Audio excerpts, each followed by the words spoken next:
దాంతో పాకిస్తాన్ మనలాగా advanced war equipment కానీ, ఒక ఎయిర్ క్రాఫ్ట్ కానీ, నేవీ కానీ, ఆర్మ్డ్ ఫోర్స్కి సంబంధించిన వెపన్స్ కానీ మనంత అడ్వాన్స్డ్గా పాకిస్తాన్ పెట్టుకోలేదు. మనం పెట్టుకోవడానికి ఇంకొక కారణం కూడా ఏంటంటే, మన టార్గెట్ చైనాతో యుద్ధం వస్తే మనం ప్రిపేర్డ్గా ఉండాలి. కాబట్టి చైనాను దృష్టిలో పెట్టుకొని మన బడ్జెట్ కూడా పెంచుకున్నాం. మన బడ్జెట్లో వాళ్ళది 10% కూడా లేదు. మనది 8 లక్షల కోట్లు అరౌండ్ ఉంటే వాళ్ళది 80,000 కోట్లు, 1,00,000 కోట్లు కూడా లేవు వాళ్ళది.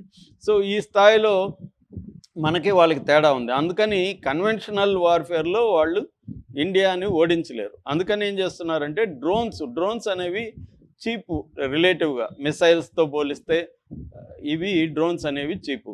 ఈ డ్రోన్స్ని వీళ్ళు ఎక్కువగా ఇప్పుడు మన మీద వాడిన డ్రోన్స్ ఏవైతే ఉన్నాయో అవన్నీ కూడా తుర్కీ అంటారు. ఒకప్పుడు దాన్ని టర్కీ అనేవాళ్ళు, ఇప్పుడు వాళ్ళు తుర్కీ అని పిలుస్తున్నారు. ఈ తుర్కీ పాకిస్తాన్కి ఇచ్చింది ఈ డ్రోన్స్.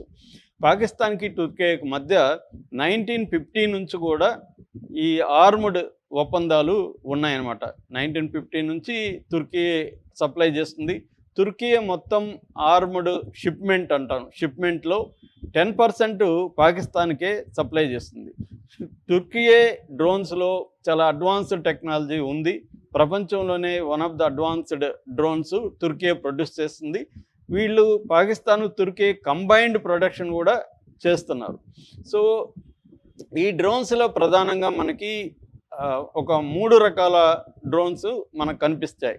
ఒకటి ఏంటంటే బేరఖ్తర్ TB2 టైప్ డ్రోను, రెండోది అకిన్సీ డ్రోను, మూడోది అసిగార్డ్ సొంగార్ డ్రోన్. ఈ 3 రకాల డ్రోన్స్ని పాకిస్తాన్ ఉపయోగిస్తుంది. ఇప్పుడు మన మీద వేసిన డ్రోన్స్ ఎక్కువగా లాస్ట్ది అసిగార్డ్ సొంగార్ డ్రోన్.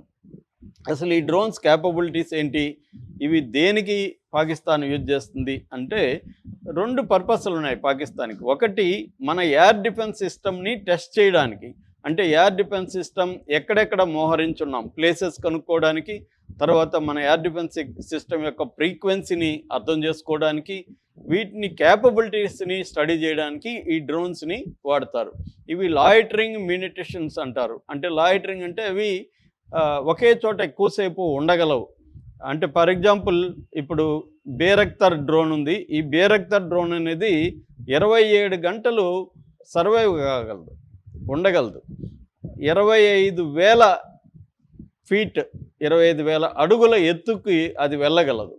సో అందువల్ల దానికి ఎండ్యూరెన్స్ ఎక్కువ ఉంటుంది, ఎక్కువసేపు ఉండగలదు. దాంట్లో కెమెరాలు ఉంటాయి, అడ్వాన్స్డ్ కెమెరాలు. అవి మన ఎయిర్ డిఫెన్స్ సిస్టమ్ని స్టడీ చేస్తాయి, సర్వేలెన్స్ చేస్తాయి. వీటిని రెక్కీ డ్రోన్స్ కూడా అని పిలుస్తారు. ఈ రెక్కీ చేస్తాయి అన్నమాట. అంటే మన క్యాపబిలిటీస్ని కరెక్ట్గా అంచనా వేసుకోవడం కోసం ఇవి వచ్చాయి. దీన్ని మిలిటరీ నిపుణులు ఎలా పోలుస్తారంటే, బాక్సింగ్ మ్యాచ్ దీంట్లోకి ఎంటర్ అయిన 2 బాక్సర్లు ఒకరిని ఒకడు స్టడీ చేయడానికి మొదట చిన్నగా కొట్టుకుంటూ ఉంటారు. అంటే ఎవడి బలం ఎంత, ఎవడి బలహీనతలు ఏంటి, ఎదుటోడి బలాలు బలహీనతలు స్టడీ చేయడానికి వార్మప్ లాగా చేస్తుంటారు. అలాగా డ్రోన్స్ని ప్రధానంగా వాళ్ళు ఫస్ట్ ఉపయోగించారు. సో రెండవ రకం డ్రోను అకిన్సీ డ్రోను. అకిన్సీ డ్రోన్ కూడా 24 గంటల పాటు అది ఉండగలదు. 40,000 ఫీట్ పైకి వెళ్ళగలదు. మూడోది అసిగార్డ్ సొంగరం. ఇది కూడా చాలా కరెక్ట్గా అక్యురేట్గా ఫిగర్ ఇవ్వలేదు, కానీ ఇది కూడా చాలా హైట్కి వెళ్ళగలదని చెప్తున్నారు. ఇది కూడా 20 గంటల పైన ఎండ్యూరెన్స్ అయితే దీనికి ఉంటుంది. సో దాని తర్వాత సెకండ్ ఫేజ్లో వీళ్ళు ఏం చేశారంటే, వాటికి కెమెరాల్ని దాదాపు 10 కేజీల బరువైన వెపన్స్ని కూడా, కెమెరాలు బరువైన వెపన్స్ని కూడా దానికి ఫిక్స్ చేశారు. అంటే దీంట్లో మళ్ళీ 2 రకాలు ఉంటుంది. రిమోట్ మోడల్ ఒకటి, రెండోది ఆటోమేటెడ్ అంటే ఏఐ పవర్డ్ ఉంటుంది. వాటికి కానీ GPS ఇవన్నీ ఫిక్స్ చేసేసి ఎక్కడ పోయి ఏ టైంలో కొట్టాలని ఫిక్స్ చేస్తే అదే వెళ్ళి ఆ పైన మనం ఏ ప్లేస్లో కొట్టాలో ఆ ప్లేస్లో లాయిటరింగ్ అంటారు. అంటే అక్కడే వెయిట్ చేస్తూ స్టడీ చేసి అది నిర్ణయం తీసుకొని అదే చేస్తుంది. లేదు మనం రిమోట్లో నుంచి దాన్ని ఆపరేట్ చేయొచ్చు. ఇలాగా పాకిస్తాన్ లో కాస్ట్ డ్రోన్ వార్ఫేర్ని ఇండియా మీద మొదలుపెట్టినట్టుగా తెలుస్తుంది. ఒకటేమో స్టడీ చేసే పర్పస్, రెండోదేమో మన ఇన్స్టాలేషన్స్, మిలిటరీ ఇన్స్టాలేషన్స్, మన ఆయుధాల ఒక దగ్గర మనం మోహరించుంటాం కదా, వాటి మీద వేసి వాటిని ధ్వంసం చేయడం, ఈ 2 పర్పస్లతో ఈ డ్రోన్స్ని ఉపయోగించినట్టు తెలుస్తుంది. ఈ 36 ప్లేసుల్లో కూడా ఈ 400 డ్రోన్స్ని మన ఎయిర్ డిఫెన్స్ సిస్టమ్ కూల్చేసింది. మన ఎయిర్ డిఫెన్స్ సిస్టంలో రకరకాల పద్ధతులు మనం డ్రోన్స్ను ఉపయోగించాం. ముఖ్యంగా మిసైల్స్ వచ్చినప్పుడేమో మనం S-400 ఇది హైయెస్ట్ ఎయిర్ డిఫెన్స్. ఎయిర్ డిఫెన్స్లో 3 రకాలు ఉంటుంది. ఒకటి ఎయిర్ డిఫెన్స్కి సంబంధించిన ఇవి వాడడం, రెండోది కమాండ్ కంట్రోల్ పోస్టులు ఎక్కడెక్కడ ఉన్నాయి అనేది స్ట్రాటజిక్ ప్లేస్లో ఉండడం, మూడోది మన రాడార్ వ్యవస్థ బలంగా ఉండడం. సో మనం శాటిలైట్ ఆధారిత రాడార్ వ్యవస్థని పెట్టుకున్నాం. అట్లాగే ఇంటగ్రేటెడ్ ఎయిర్ కమాండ్ సెంటర్స్ ఉన్నాయి మనకి. దాంతోపాటు మనం S-400 అనేది అడ్వాన్స్డ్. అవి కాకుండా మనం బరాక్ 8 అని, ఆకాష్ ఎయిర్ డిఫెన్స్ ఇవన్నీ కూడా మనం డెవలప్ చేసుకున్నాం.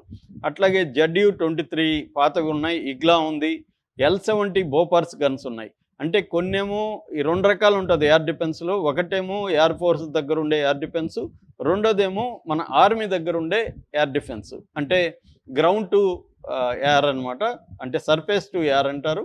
So air to air, surface to air, ఈ 2 రకాలని మనం వాడాము. మనం పాత బోపర్స్ L-70 గన్స్ వాడాం, హ్యాండ్ హెల్డ్వి కూడా వాడాం వాటిని కొట్టడం.